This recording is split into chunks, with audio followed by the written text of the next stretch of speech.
Assalamualaikum warahmatullahi wabarakatuh. Alhamdulillah pada kesempatan ini pertemuan yang kedua di tahun ini dan di bulan ini saya akan coba membahas tentang P5RA ya, cara pengisian P5RA terutama pada koordinator ya.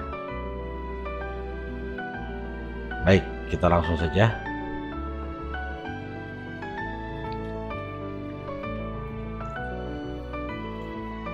Di sini saya menggunakan sekolah orang lain ya.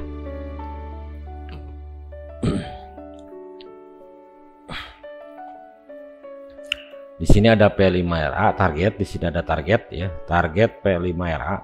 Jadi kalau di sininya belum ada, dimensi elemen dan sub elemennya belum ada, kita tinggal sinkron saja. Di sini tidak ada pemilihan, cuman hanya melihat saja kan, hanya melihat saja seperti itu. Jadi mana yang masuk ke kebinekaan, kemudian di kebinekaan ini ada apa saja. Di sini ada 1, 2, 3, 4. Kemudian misalkan pilih salah satu. Nah, di sini ada ini yang mana saja, mau dipakai semua juga boleh ya. Tapi ini bukan untuk memilih, hanya melihat saja kalau di sini ya. Nah, di sini yang paling penting adalah bagaimana mengisi daripada rapot P5RA terutama di pengaturan koordinator ya. Di sini ada koordinator. Nah, di sini saya coba akan hapus dulu, ini sudah diatur ya.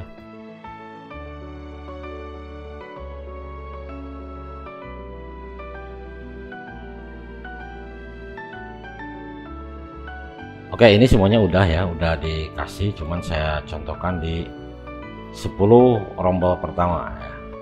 Oke. Nah, begini ya, di dalam koordinator kan biasanya di penjelasan daripada kurikulum Merdeka biasanya kan ada fasilitator, di mana fasilitator tersebut itu di SK-kan oleh kepala sekolah. Di dalam satu fasilitator ya, satu bentukan fasilitator itu ada namanya koordinator. Dengan dimaksudkan bahwa fasilitator ini kan bukan satu orang, nanti beberapa orang yang berkumpul atau berdiskusi, fasilitator yang berkumpul atau berdiskusi nanti akan membuat sebuah project yang sudah ditentukan. Kemudian fasilitator tersebut menuju koordinator atau koordinator tersebut sudah ditunjuk oleh kepala sekolah. Nanti si fasilitator yang lain akan memberikan data atau nilai kepada koordinator. Biasanya gitu kan, alurnya seperti itu kan. Ini secara teknis, jadi saya tidak akan membahas tentang bagaimana alur lengkap tentang kurikulum Merdeka ya, karena terlalu panjang banget ya, seperti itu. Secara teknis di sini Bapak Ibu misalkan pilih koordinator, contoh di sini ada 7A, 7B, 7C dan seterusnya, di sini sampai 7 berapa? 7MN ya, sampai N. Nah, saya akan coba hapus dulu ini. Yang kelas 7 saja saya hapus dulu sebentar. Ini cara menghapus koordinator ya, seperti ini. Sebentar sampai N ya. Jadi kelas 7 akan saya hilangkan koordinatornya. Nah, ini kelas 7 sampai N kan. Nah, kenapa tadi di sini saya menghapus banyak koordinator? Jadi kelihatan di sini tadi koordinator itu per kelas. Kenapa harus per kelas? Nah, karena begini ya, kalau misalkan koordinatornya, memang koordinator itu ditentukan oleh kepala sekolah, dan koordinator itu bisa membawahi satu kelas. Maksudnya satu kelas 7, koordinator kelas 7, koordinator kelas 8, koordinator kelas 9. Contoh di MI, koordinator kelas 1, koordinator kelas 2 dan seterusnya. meskipun rombolnya banyak. Contoh di sini ada kelas 7. Koordinator kelas 7 kebetulan di sini sampai N ya. Kelas 7-nya sampai N. Kalau misalkan satu orang, berarti kan koordinatornya, contoh misalkan saya pilih koordinatornya misalkan ini ya, misalkan ini, berarti koordinator kelas 7 semuanya dipegang oleh Bapak Abdul Basit ini ya. Jadi semuanya Abdul Basit semua nih, sampai N. Nah, yang dikhawatirkan adalah ketika kita memilih koordinator di sini, maka nanti koordinator akan membuat project atau menentukan project. Ketika menentukan project, maka harus menentukan elemen dan dimensi dan elemen. Untuk satu kelas saja dilihat di sini ya. Misalkan memilih kebinekaan nanti ya, nanti untuk pemilihan dimensi elemen dan subelemen itu di akun koordinator, bukan di sini ya. Ini hanya contoh saja. Jadi ketika nanti di akun koordinator nanti ada muncul menentuan atau penentuan tentang project dari dimensi elemen dan subelemennya. Contoh misalkan di subelemennya saja, koordinator tersebut misalkan memilih dimensi berkebinekaan, kemudian elemennya mengenal dan menghargai budaya, kemudian subelemennya dipakai semua 1, 2, 3 contoh. Nah, ketika koordinator misalkan koordinator kelas 7, sementara rombolnya tadi sampai N, bayangkan koordinator tersebut harus menentukan dimensi elemen dan subelemen kepada masing-masing kelas. Pekerjaan pertama. Pekerjaan kedua, harus mengisi nilai dari dimensi, nilai sikap, kemudian yang terakhir catatan ya. Jadi catatan persiswa, penentuan dimensi elemen dan subelemennya per kelas, nilainya persiswa, catatannya juga persiswa. Itu untuk satu subelemen. Kalau misalkan elemennya ada 3, berarti satu kelas ini, contoh satu kelas ini ada 32 siswa. Berarti subelemennya ini si koordinator harus mengisi 32 nilai, kemudian 32 catatan, 32 subelemen. Itu kalau hanya satu subelemen. Kalau misalkan ada 3 subelemen, berarti harus mengisi 32 kali 3, berarti 66 ditambah catatan 32, nah, berarti 98 kali pengisian untuk satu kelas. Beruntung kalau misalkan sekolahnya hanya satu kelas, bisa koordinator kelas 7, hanya kelas 7A saja, itu sedikit. Kalau ini koordinator kelas 7 semuanya Bapak Abdul Basit semuanya, karena dianggap koordinator kelas 7, otomatis 98 kali 11, 12, 13, 14, 98 kali 14 pengisian ya, baik itu catatan kemudian nilai. Kira-kira ditambah lagi misalkan Bapak Abdul Basit tersebut misalkan wali kelas, ditambah pekerjaan wali kelas, saya kira sungguh sangat merepotkan. Makanya saya sarankan dalam pengisian koordinator ini, kalau rombolnya banyak, jadi jangan koordinator kelas ya, jangan koordinator kelas. Harusnya koordinator apa? Koordinatornya harus wali kelas gitu. Jadi koordinatornya jangan di luar wali kelas. Kalau tadi kan wali kelasnya masing-masing ya, wali kelas 7A si A, wali kelas 7B si B, dan seterusnya. Tapi koordinatornya nanti Bapak Abdul Basit tadi semua kan? Enggak, harusnya alangkah lebih ringan gitu, pekerjaan, alangkah baiknya koordinatornya adalah wali kelas. Itu yang perlu dicatat, koordinatornya harus wali kelas. Jadi bisa saja misalkan di sini wali kelasnya yang pertama Abdul Basit, bisa ya. Kemudian yang kedua misalkan wali kelas 7B siapa, bisa saja kan seperti itu. Jadi siapa wali kelasnya, dia yang menjadi koordinator, itu lebih bagus. Alasan yang kedua kenapa wali kelas dijadikan koordinator, alasan yang kedua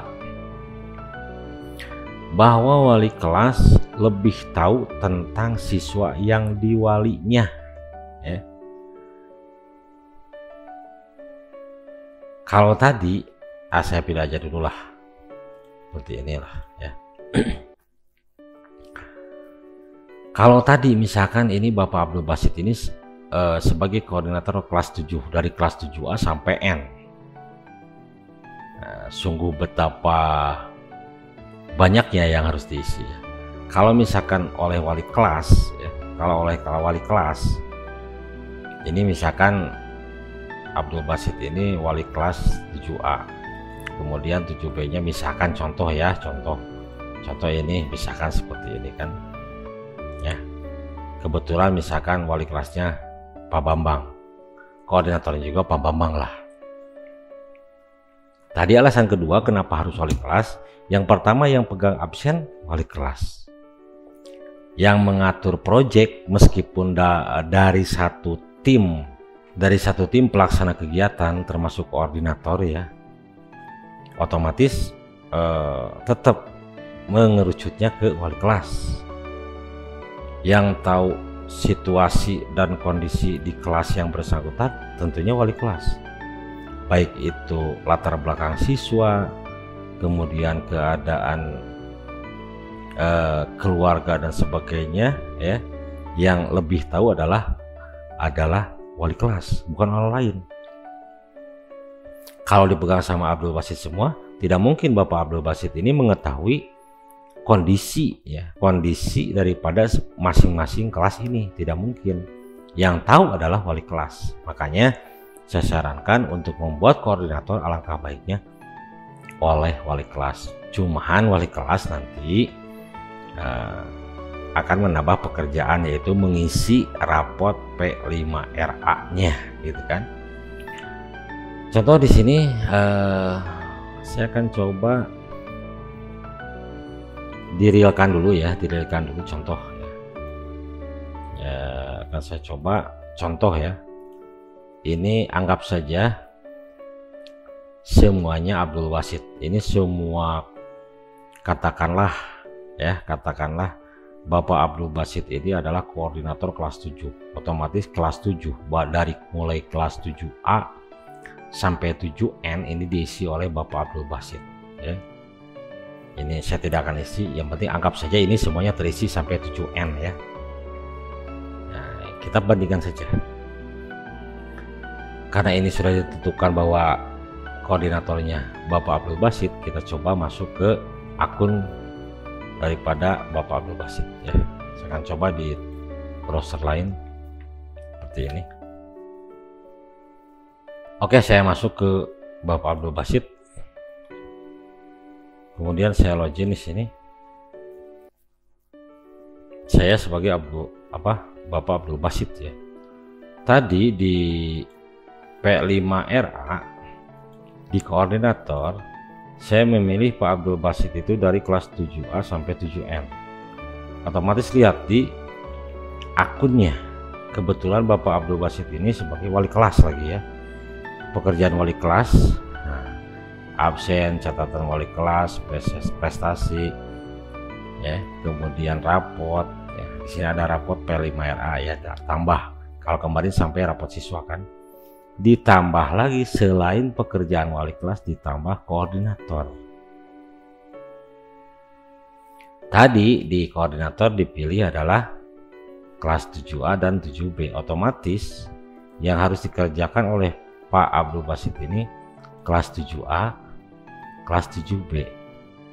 7A tentukan proyek ya, ini untuk satu kelas. 7B tentukan proyek, itu baru menentukan, belum nilai kan, belum nilai. Bayangkan, makanya bayangkan ketika Pak Abdul Basit ini koordinator kelas 7, sementara kelas 7 ini sampai N ya, berarti di sini akan muncul koordinator P5RA untuk Bapak Abdul Basit ini adalah koordinator P5RA 7A, 7B, 7C dan sampai dengan 7N. Sementara per kelas klik kelas 7A tambah proyek, nanti ditambah proyek ada lagi isian yang harus diisi gitu kan. Ini untuk satu kelas, repot Pak. Repot banget. Makanya alangkah lebih baik ya, alangkah lebih baik kalau misalkan koordinatornya adalah wali kelas ya. Berarti saya akan coba hapus dulu. Ini hapus. Nah, hapus. Kebetulan kan Pak Abdul Basit ini adalah wali kelas. Ini saya hapus. Dia wali kelas 7E ini.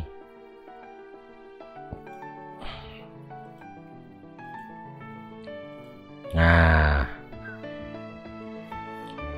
dia sebagai wali kelas 7E, otomatis koordinatornya saya jadikan koordinator 7E ya.